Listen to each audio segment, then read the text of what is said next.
You ever finish a conversation and still feel strangely alone afterward? You talked for an hour, maybe longer. You laughed, responded normally, kept the conversation going. Then afterward, there's this weird emptiness sitting in your chest.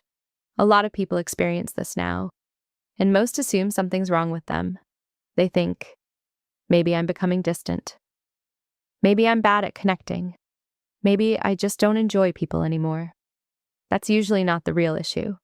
Most conversations today stimulate the brain without emotionally nourishing the person. Think about how many interactions are built around reacting, responding, entertaining, staying engaged, avoiding awkward silence. Very little of it involves emotional honesty, real presence, feeling understood, feeling safe enough to fully relax while emotionally shallow.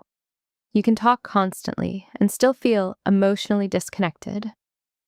Because communication and connection are not automatically the same thing. A lot of individuals walk into conversations already adjusting themselves, changing tone, filtering thoughts, trying to sound interesting, trying not to sound awkward, trying to keep the interaction smooth. Your attention shifts away from, how do I actually feel right now? And moves toward, how am I being perceived? Once that happens, the interaction stops feeling emotionally real. This is also why some conversations feel exhausting, even when nothing bad happened.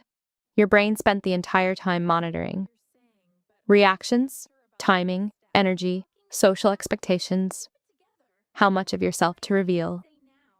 That's emotional effort, even if nobody else notices it happening. Depth takes time.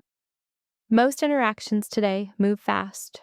Quick replies, short attention spans, surface-level updates, constant distractions, without ever slowing down enough to actually feel emotionally present with each other. And over time, the nervous system starts craving something deeper than stimulation. It wants sincerity, calmness, emotional safety, genuine attention, conversations that don't feel rushed. That's why some of the most emotionally fulfilling conversations are usually the simplest ones. Late night talks, quiet walks, conversations where neither person is trying to impress the other. No social strategy, just honesty. The nervous system relaxes differently in those moments. A lot of emotionally empty conversations happen because people are interacting from their social mask instead of their real emotional state. And to be fair, most people learn to do that for survival. You stay pleasant, keep things light, avoid vulnerability, avoid discomfort. Even around other people, humans need more than interaction. They need emotional resonance, that feeling of, I can fully exist here without managing myself every second. Without that, socializing starts feeling strangely hollow, even in crowded rooms. So what actually helps? First, stop measuring connection by how long you talked. A 2-hour conversation can still feel emotionally empty. Meanwhile, 10 honest minutes with the right person can feel deeply grounding. Notice who allows your nervous system to soften, not who impresses you, not who entertains you the most, who allows you to stop monitoring yourself. That's usually where real connection starts. Try speaking from your actual experience more often, not oversharing, not turning every conversation into therapy, just slightly less filtering. Things like, I don't think I've fully slowed down in a while. Life's felt strange recently.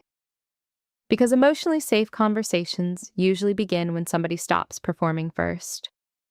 If a lot of conversations feel emotionally empty lately, it doesn't automatically mean you're emotionally disconnected.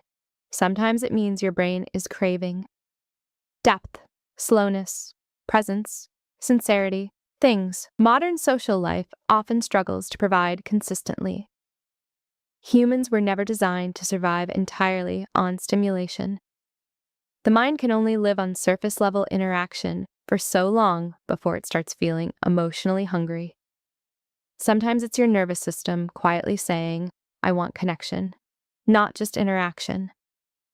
And once you experience conversations where you can fully relax, speak naturally, and feel emotionally understood, You start realizing how rare that feeling had become.